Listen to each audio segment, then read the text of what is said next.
Hello, everyone. You're welcome to the Discovery Show, a show that seeks to interview professionals, especially in the diaspora, who are making significant in areas of politics, religion, academia, and the likes. Thank you for joining us today. Please subscribe to our channel on Facebook and on YouTube, The Discovery Show TDS TV. The Discovery Show, Yearn to Learn. And today we are privileged to be here with a man who is making significant progress in his own field. And it's no other person than Dr. Justice Boakye-Appiah. Thanks for joining us, Doctor. You're welcome. Thank you. Thanks for having me. I find it quite funny, but with the introduction of people making giant strides, I'm wondering what I'm doing. But it's all right. It's fine. We'll cope. That's interesting. I'm sure as we go on, people will know the significant strides you are making in your field. I'm happy seeing you again after a very long time. How are you getting on? That's all right. We're coping. We're coping. Great. Okay, so look, can you just tell us about yourself? My full name is Justice Boakye-Appiah. I'm still quite young, I think. I like to think I'm young. I'm a doctor, primarily. I don't know if I can call myself a research scientist yet, but I currently spend a lot of time in research and infectious diseases, immunology and vaccine development and things like that. But I still keep up with my clinic work. I still do some clinics, but mostly on charity basis and things like that. All right, thanks for that. I hope as we go on, we will learn a lot from you. Can you tell us where you grew up and what are some of the childhood experiences you can share with us? So I grew up in Ghana. I was born in Ghana. I was born in Kofredia. My mom comes from Kofredia, and my dad comes from Brekum in the Brong-Ahafo region. But he used to work with the bank with ADB, and the story of how he met my mom was a very funny one. And he was transferred to Kofredia to go and work. So he says he being the latest banker in town, and he was looking for the freshest fair woman in town. He met my mom and I was born. Not long after that, I think when I was about 4 years, 4 years, yeah, my dad was transferred to Accra. So we moved to Accra, and I lived almost my entire life in Adenta. That's where my parents still live, in Accra. I had a very regular childhood, nothing extraordinary, but I enjoyed growing up as a child. I think my upbringing was quite exposing. My parents did not really restrict us in terms of what we did. They introduced us to all sides of life, the extremes of everything. My father was a very academic person from a very difficult background. I had struggled a bit to get where he got to. My mom was from a relatively privileged background, not too education oriented. She was a business person. So on that side, I understand how things work as well, in terms of religious beliefs and so on. My mom, again, was a very churchy person. My father was a typical Ghanaian man. Yeah, so again, on that side, you get extremes of opinions and everything. Grew up in the city, but traveled around Ghana quite a bit. My father used to work. Initially, he was the auditor for the bank, so he traveled a lot. And whenever he was traveling out on vacation, I would go with him. So by the time I was 15, I'd probably traveled throughout the entire Ghana, the whole Ghana. Wow! Knew every part of it. All the villages where there was no electricity, slept in the mud houses. So I got a good view and balance of life. Education-wise, I think I didn't really attend nursery school. I was homeschooled for a while. Great. Before my father didn't believe in traditional schooling for little children. He thought it was better to homeschool, to the point where he could trust that I had picked important values before letting me go to school. So I attended a primary school called Hana School Complex in Medina. Then I went to Galaxy International School around East Legon, thereabouts, which is, back then wasn't too big, but now it's a very big school. And then I went to Presec, Legon, a very, very good school. And then in Kenya to study medicine. Yeah, did my housemanship 2 years in Kumasi, 1 year in Kofanoche, 1 year at the Kenya University Hospital, and then moved to the UK to study for a PhD after my housemanship. So yeah, that's primarily about it. That's very exciting. Very good to know. I've learned a lot today. You've been very generous. Probably told you too much. May I know, are you an advocate? Will you therefore be an advocate for like homegrown schools, basically training your kids in the house up to a certain age before they start schooling? I mean, I think it depends on your circumstance. For my mother was quite. My parents were both very busy, so they weren't really around that much. But they tried to be as hands-on as they could. So my mom always kept us close. So until I got to JSS, my school was just a 10 minutes walk from a shop. That was why I had my primary school education where I schooled, because it was very, very close to a shop. So after school, when I got to JSS and they thought I was matured enough, I was allowed to go to school. Galaxy International School at the time was now it's in this league, but at the time when it started, it used to be around Jolu, which was a distance. So in the morning, my dad would take me to school, and then in the evening or in the afternoon, a taxi would pick me up. So it was, at that time, they felt I was independent enough. But I think it depends on the family circumstance. If you don't have the time or you don't have anybody to do the teaching, they are better off starting off early in school. I mean, I don't think there's a rule to that. It's up to the family circumstances. Okay. Talking about Presec, last year you landed at Kotoka International Airport, very expectant to be the winners of the National Science and Maths Quiz. Unfortunately, it went the other way. How did you feel? We've won it so many times. We are still the school with the track record. We are the only school to have won it back to back.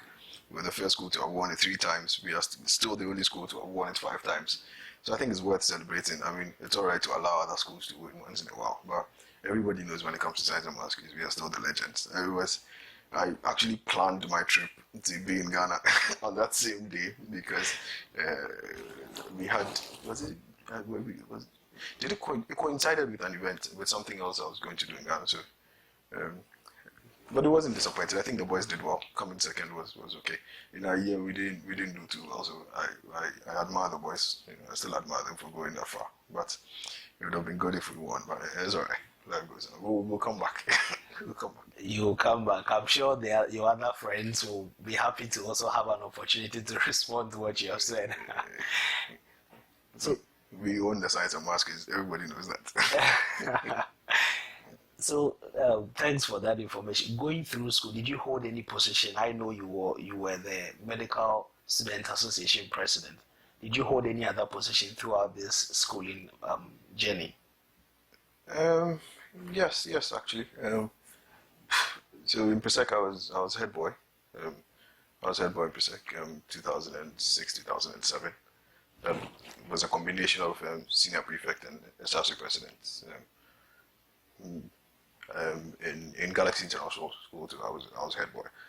That was actually the first time I was involved in an election.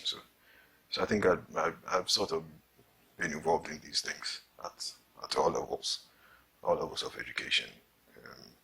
Okay. I did other things. Presec was quite an exposing environment for me. For me, that's why I'm still very passionate about the school, because it exposed me to many things.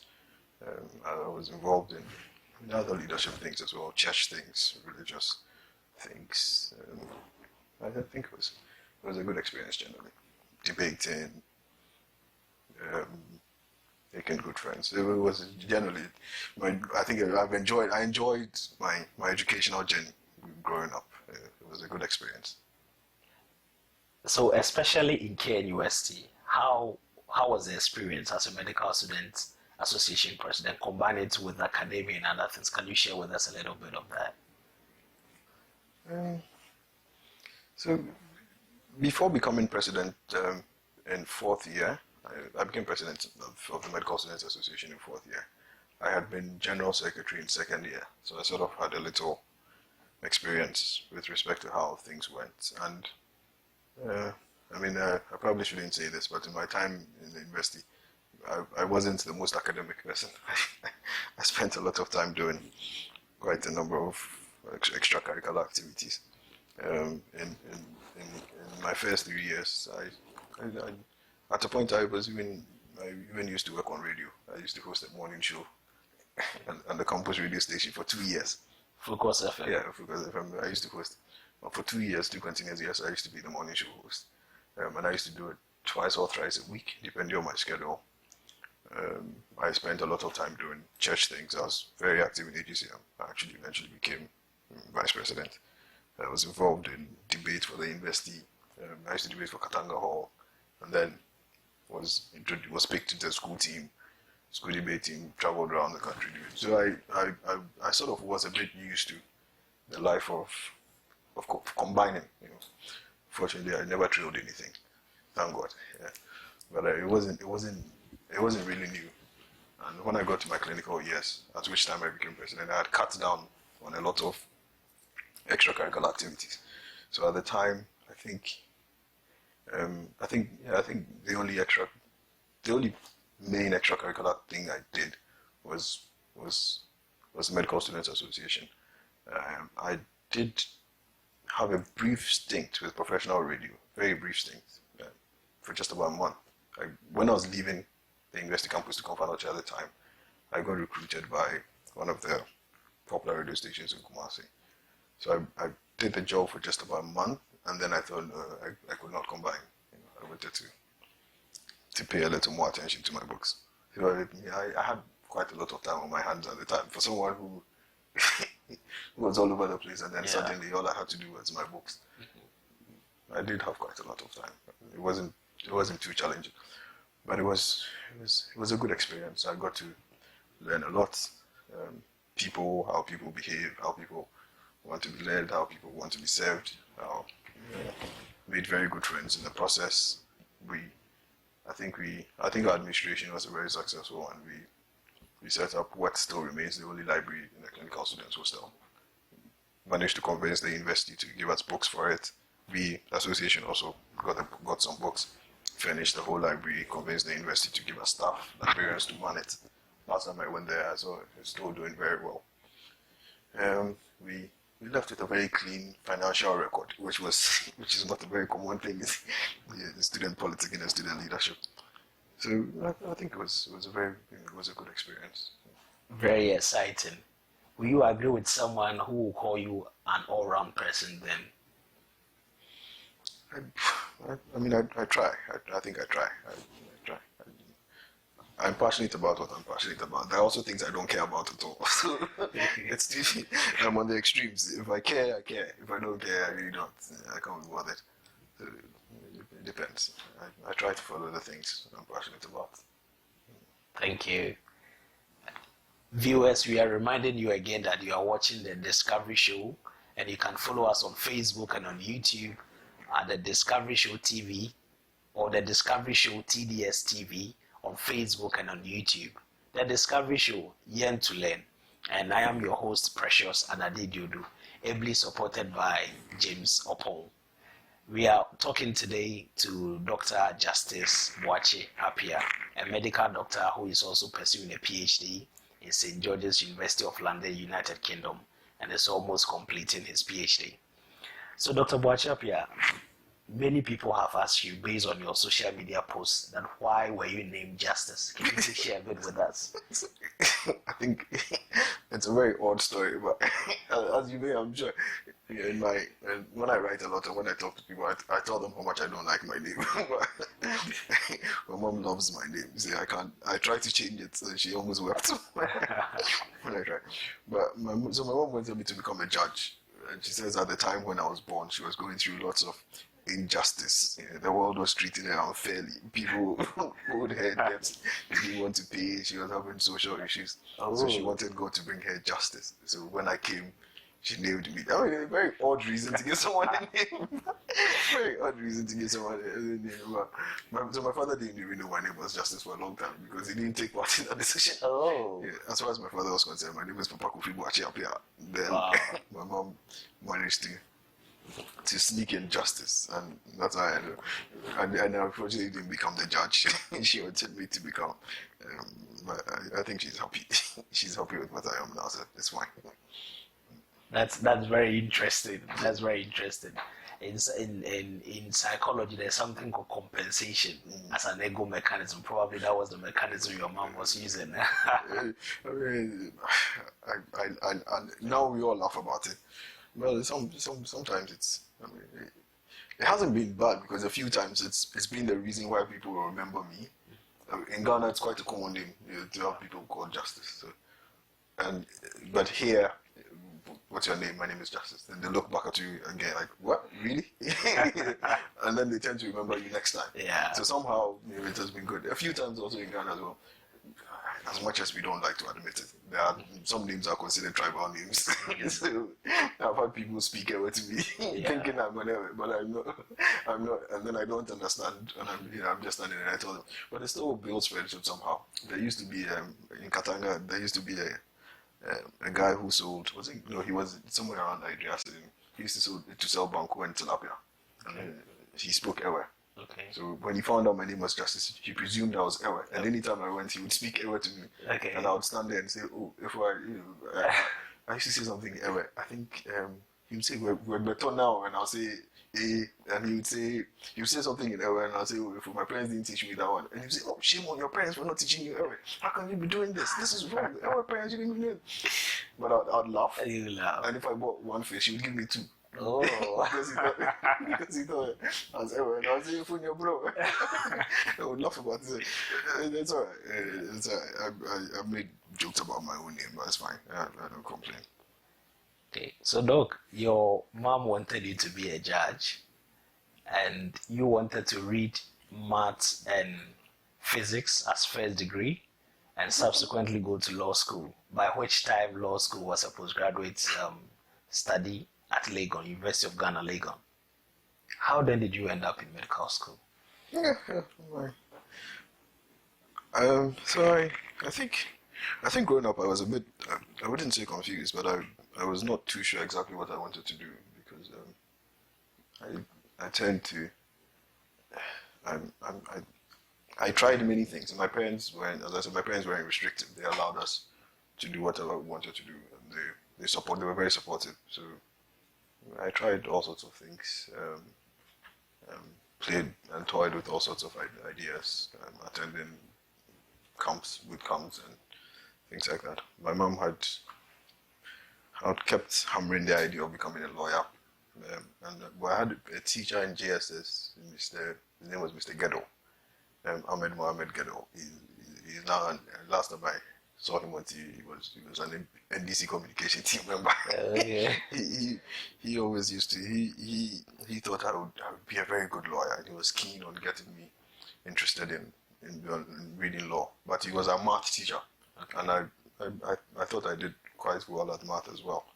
So I wasn't too sure what I was going to do in the secondary school. But my father always wanted me to be a doctor. I think that's where the whole thing came from. My father always wanted me to be a doctor.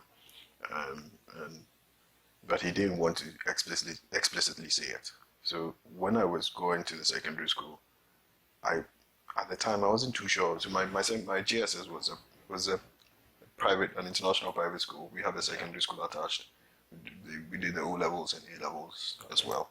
So I wasn't too sure if I was going to go into the mainstream public school or to stay in Galaxy for SS and do the O levels and A levels and things like that. So, yeah, my father said, if you're going to go to public school, when I finally decided to go to Presec, he said, okay, if you're going to go there, why not read science? Because at this stage, it's not too certain what you want to do.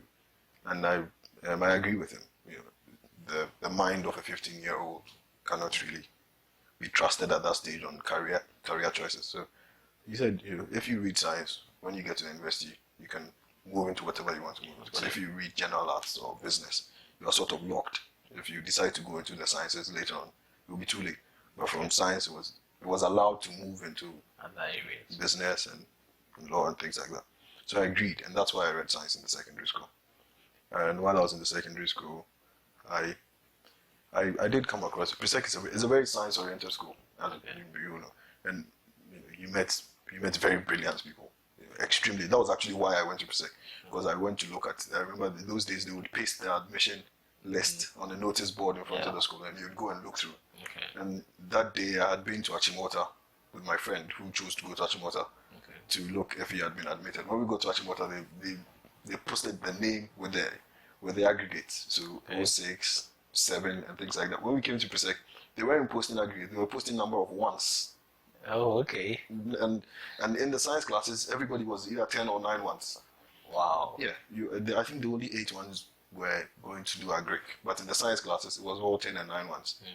So I thought this would be a very good environment to come and try your luck and see if you're really that good. So that's why I actually went to Presec. So you meet people who come in with all sorts of, I want to be an aerospace engineer, I want to be this. You have discussions with people. The old students would come. You'd meet more, you realize most of them were doctors, and it looked noble, but I still didn't really like the idea so much. So after SS, something very funny happened. I wrote the SATs when I was in SS, and then I also wrote an obdec while I was in SS. So by the time I completed SS, I had the option of going to the university before my mates. And I had taken the SATs. I had gotten some good scholarships to go to America at the time. But my dad sabotaged the whole thing in a very, very interesting way. He kept delaying with some things. And then he eventually told me, I think you're too young to go, to leave home at this stage. But in America, I chose to study liberal arts. So my hope was to read economics and maths and things like that, and then end up in law. Yeah, I cried. I didn't talk to my father for a long time because I was upset about it. My mom agreed with him, but mother is always mother, so she would console you and say it's all right. There's life and things like that. So instead of staying at home for that 1 year, I actually wanted to go to the university. I didn't want to stay at home. So I went to Care University with that 1 year that my EMA stayed at home to study. And I chose to do engineering. So I spent 1 year studying chemical engineering. Yeah, I spent 1 year studying chemical engineering while my mates were at home. And my dad was quite upset why I didn't choose medicine at the time, because I did qualify for medicine at the time, but I didn't choose it. With my no-deck results, I didn't choose it. So I did engineering for a year, and then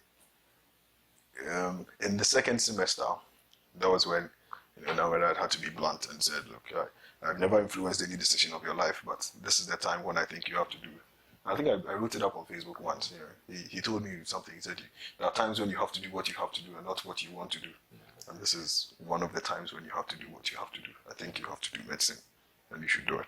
And there was a lot of pressure from all over the place, from parents, uncles and aunties, to grandparents and everybody. Medicine is good. Why don't you want to be a doctor? So I think the fear of not wanting to end up in an I told you so situation made me bow to that pressure. And I switched. It was when my mates were coming to the university. I switched. You went with them. To go and study medicine with them. I don't think it's a bad decision. I mean, I have no regrets. There was still an opportunity to read law during my housemanship time. My consultant then, during my ONG rotation, my Obs and Gynae rotation, was a doctor and a lawyer at the same time. He's currently the GMA president, Dr. Appiah. Yeah. And we had quite a close relationship. And he always used to say, Justice, I think you should follow my path. Try to go to law school. He never knew I thought about that idea. Try. So he actually encouraged me, and I did apply. Actually, I did apply to have started law school during my second year. But that's when I got to know God really doesn't want me to do this. something very funny happened. So I had to choose. I had to make a decision. At the time, I had started pursuing my research interest. And then I wasn't too sure how that was going to land. So I wanted to give myself as many options as possible. So I applied to go to law school. But that was going to bring me to Accra, take me away from Kumasi to Accra. And I had to weigh the options. Do I leave what I've started here and go and restart in Accra, doing law? Because the main reason why I'd stayed in Kumasi was because of on the advice and recommendation of some of my consultants who had said, look, if you stay here, you're likely to do better So I thought about it and prayed, and I felt, okay, I'll give it a try. If God doesn't want me to go, it won't work. My application got missing. Oh. Yeah, it got lost. I didn't. So there was supposed to be an essay. I didn't see it. I read it so many times. I read through the application and everything so many times. I did not see the essay. Wow. And then I called. It's a very interesting story. So I went later on. The law school called me and said, "We have your application, but we don't have your essay." Essay. And I asked which essay, and then they said, "Well, you're supposed to have written a statement, or I think it was a personal statement." And I said, "I never saw it." I looked through it. I actually went through with a friend who was a lawyer, and we didn't see that side of it. Like that. So, and then the person said, "Well, you may not have seen it, but you need it. So, if you will say that you added it, then we will also say we probably lost it, and we'll give you the opportunity to rewrite it." So. And I said, "Well, I didn't write." And the person said, "Did you hear what I said?" So the person was trying to be a lawyer, a helpful lawyer, and saying, "If you will say, that you wrote it and we can't find it, then we'll give you the chance to." So he was basically saying, telling a white lie. So I said, "No, I didn't write it. I didn't see it. Deadline is over. I'm not going to push it. It's fine." And he asked me, "Are you sure?" And I said, "Yeah." And at that moment, I took it as God not wanting me to go. Oh. And then I spent another year in Kumasi at the Care University Hospital, still doing my research. And eventually, that year that I spent in Kumasi ended up being my decided year. Oh. It ended up being a very good year for me with respect to my research activities. I got very good papers out of that. I met very influential people through whom I ended up being, with my PhD. I set up some projects. Got the chance to consult with the WHO. It was a good year. That was a decisive year. Yeah. I mean, I don't know what would have happened if I had moved to Accra to law school, but I think I can say for certain that not going ended up being a blessing. Wow. So, That's very interesting. But I guess we can say that the dream is not ended. The dream of still being a lawyer again, or being a lawyer in addition to what you already are, is not over, isn't it? I think I'm tired now. I think I'm tired. I mean, after 6 years in medical school, 2 years housemanship, 3.5 years in a PhD, I think I'm quite exhausted. I'm not too sure I would want to spend another 4 or 5 years of my life in law school. I probably at that stage I was probably chasing it because I thought it would add a lot more value and define me career-wise. But I think at this stage my career path is quite defined. I'm not too sure. Okay. Going to law will add much, but you never say never. Yeah. Never say never. Never say never. Okay. Talking about PhD, currently you are pursuing a PhD in infection and immunity. Is that right? Yes. Yeah. Right. And how has it been looking at the various stages, transitioning from medical school into research, which we know is not an easy decision because research is not well integrated into our medical school system in Ghana. How did you end up going into such a tough field? So I think let me say I've been a beneficiary of good role modeling, of good modeling, role modeling by very senior colleagues. Not colleagues, they are very senior people. Let me put it that way, at a different level. My academic mentor has been, his name is Professor Richard Phillips. He's currently the scientific director for KCCR. Okay. I think KCCR has become quite popular now. Because of COVID testing. So he was my consultant for internal medicine when I was in 4th year, and I was put in his group. So we're a group. I think we're about 13. For some strange reason, he used to pick on me. He used to pick on me a lot. And I usually used to stand at the back and be passing silly comments. But he would pull me from the back and bring me to the patient and ask me to do the examination, be the one to present. And I thought this man was disturbing. Just worrying you. But at that time, I think in 4th year, I had decided to put in a little more effort. So I sort of met.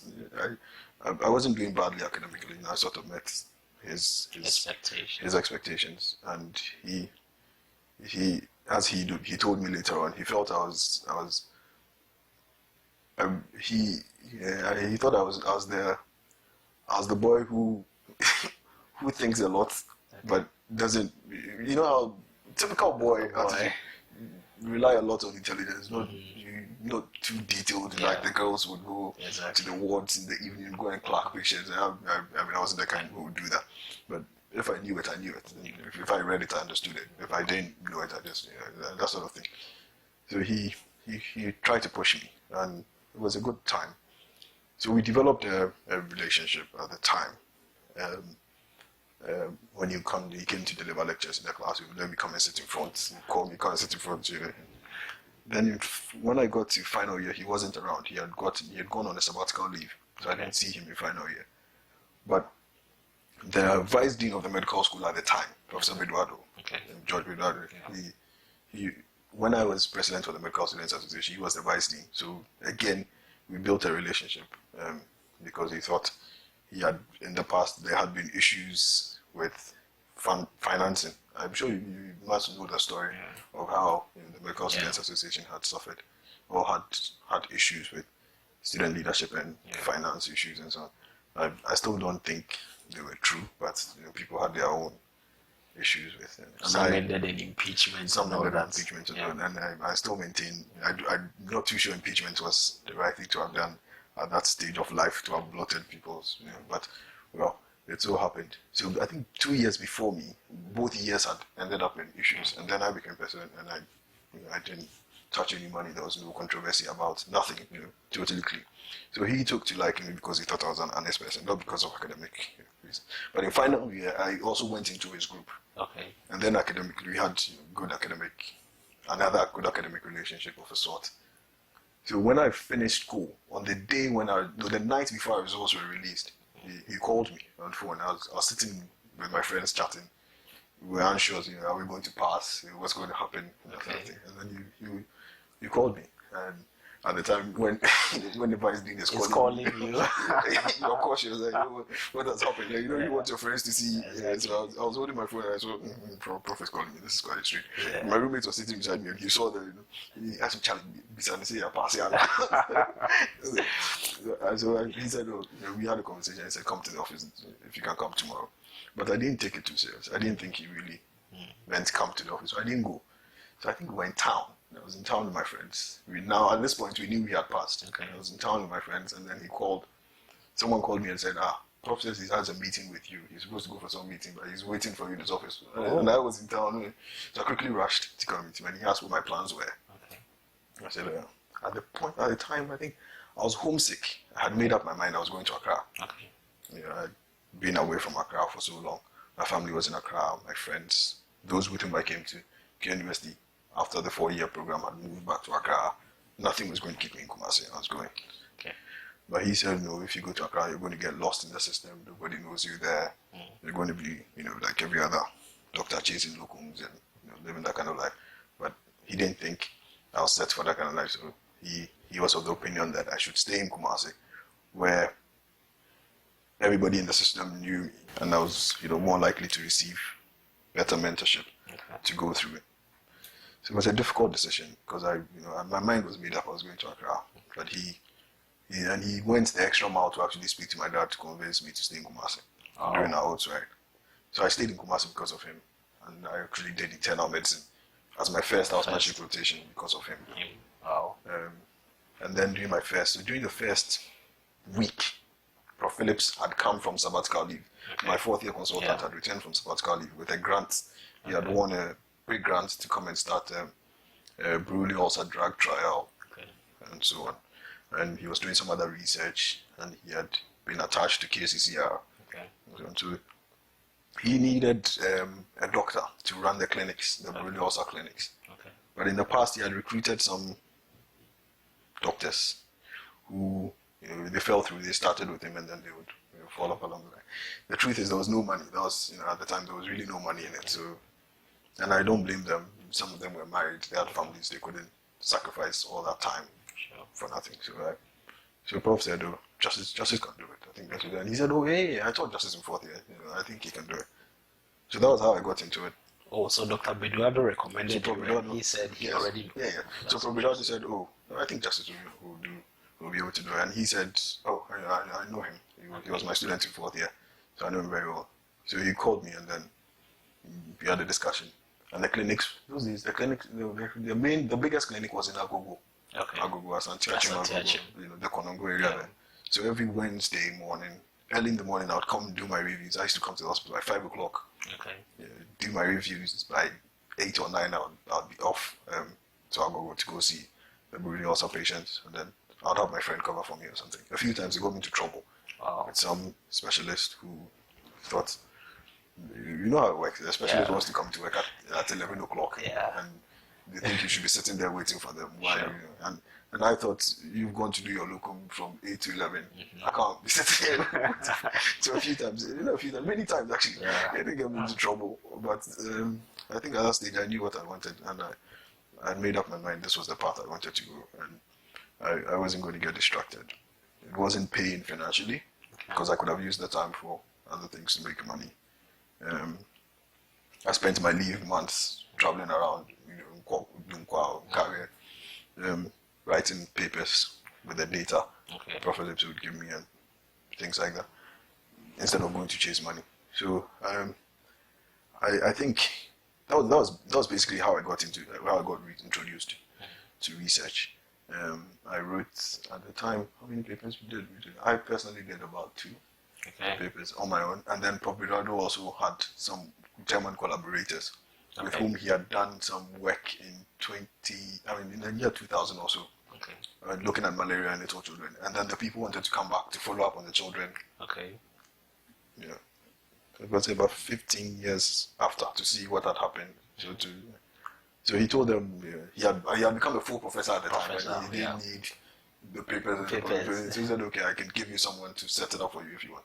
So that was actually the first time I got into project management and things like that, because I had to set up the project.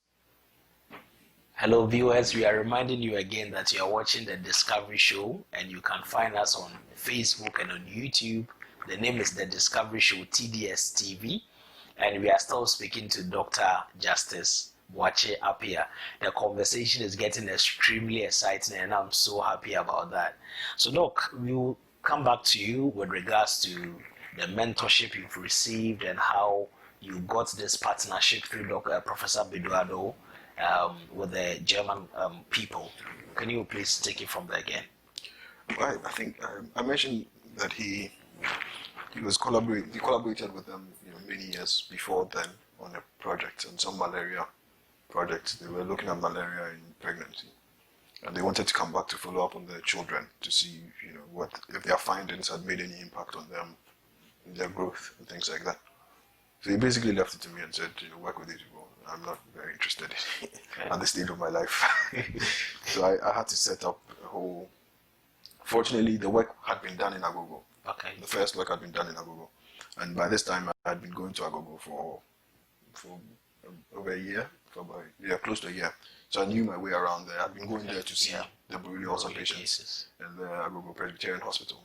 So I knew, my way around. I knew the people. I had come to know the hospital administrator. So it wasn't too difficult. So I set up, the project, recruited nurses, recruited epidemiologists, follow-up coordinators and things like that, set up the clinics. The Germans brought in, we set up a lab as well. And then the Germans brought in, they brought in 2 people to also be there. So I used to run the clinic as well.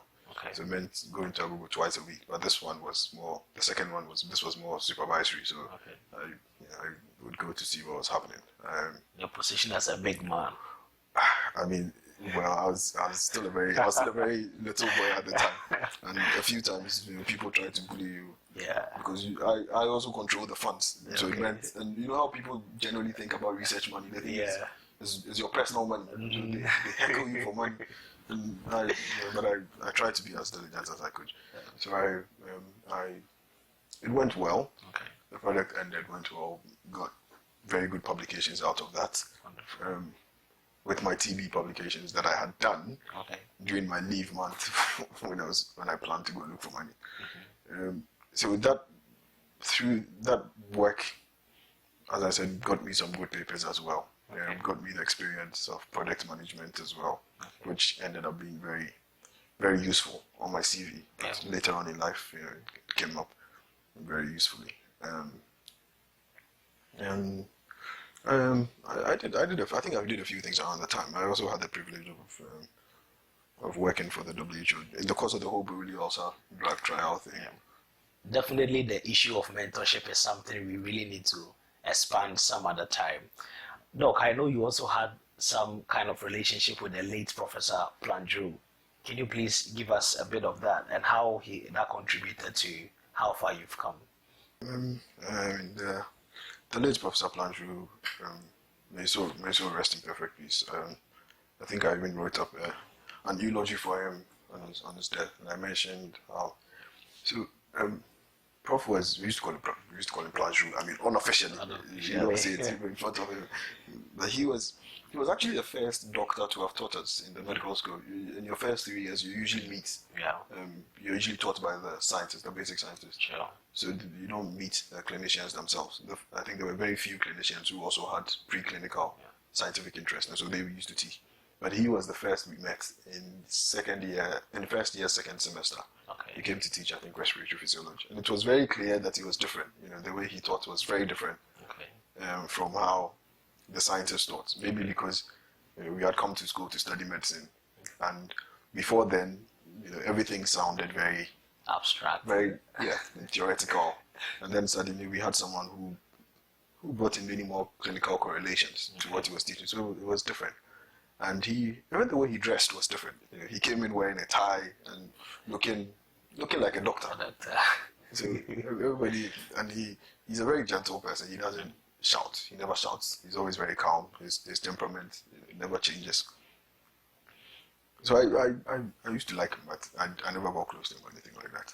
Until I think it was in second year when I became general secretary for the Medical Students Association, and then he called me and said, I think after the election, and he called me before the election, and he said, I heard you're running for a message, and I said, yeah. He said, it's good, you should do these things. I did that when I was in school.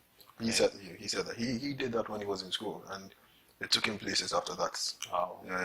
It all helped him when he became GMA president, Ghana Medical Association president, and he sort of encouraged me. So we became quite close, and we would have conversations whenever I came to teach after the lecture. He would call me sometimes. I'd follow him outside to the car park, and we would just chat. And then I found out he did a PhD. He was combining his teaching of physiology with his clinical work because he was a nephrologist, actually, a consultant nephrologist, and also doing research and things like that. And then I saw how he had a hand in almost everything. In politics, he was quite political. That's not connected. He had a hand in everything. This is the kind of life I think I want to live. Not necessarily, not the money or anything, but the liberty to do what you want to do. And do it so well. He was living his life, and having fun with whatever he was doing. He was playing golf. He was involved in some politics of a sort. He had been involved in labor things as Ghana Medical Association president. He was a nephrologist. He was on MTN board. He was all over, had a hand, and he had the time to do that. But that wasn't a life that someone who was a pure clinician, all the consultants, because the consultants wouldn't have the time to be able to do all of those things. And because he had a PhD and was teaching physiology, he actually, in his own words, he could have become professor earlier if he had been keen on it. And he thought that was even a shorter path to becoming professor if you wanted to rise academically. Because if you wanted to do a clinical specialization to become consultants, we are talking of 6-7 years of post-medical school studies to become a consultant, to reach consultant level. And that does not even automatically until you get into the medical school as a consultant, as a lecturer, consultant. You had to do many more years. So by the time you became a consultant in the medical school properly, if you wanted to go through the clinical route, you'd probably be about 40 years. That's when you'd be starting 40. But if you got the chance to do a PhD by 30, 31, I mean, it wasn't the most common route. It was difficult to get. But if you did, by 32, you could easily be lecturing. And by the time your mates will become clinical consultants by 40, you are almost associate professor. So we had those discussions, and a few times he invited me to the golf course. When I became president, he invited me to the golf club. Met all sorts of people. Yeah, I could tell you, this man is living the life. This is the life, no stress. Yeah. He didn't know night shifts. He goes to the hospital once or twice a week. He has his private practice. He has his other things he does.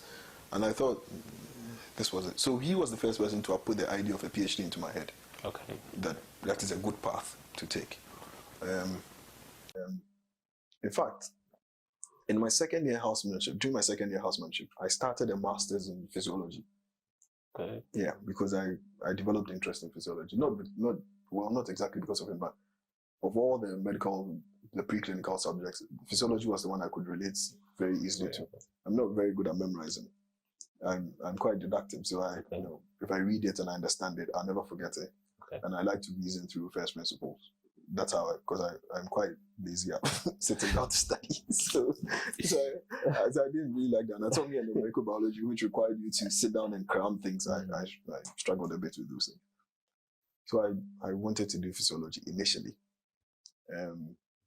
But when the opportunity came, I weighed my options. I actually had a physiology PhD offer in Oxford, but when I weighed my options, I thought this was going to be more progressive. This path of infectious disease and immunology and vaccine things was going to be more progressive with respect to what I had started. Okay. And again, that was because I think I had started with Paul Phillips, and that was his interest, and I had veered into that path, and I had enjoyed it. And it looked like continuing was going to be more helpful than taking a different option, a different route. So I stuck to it. But Prof. Lajou was a good man. He was a good man.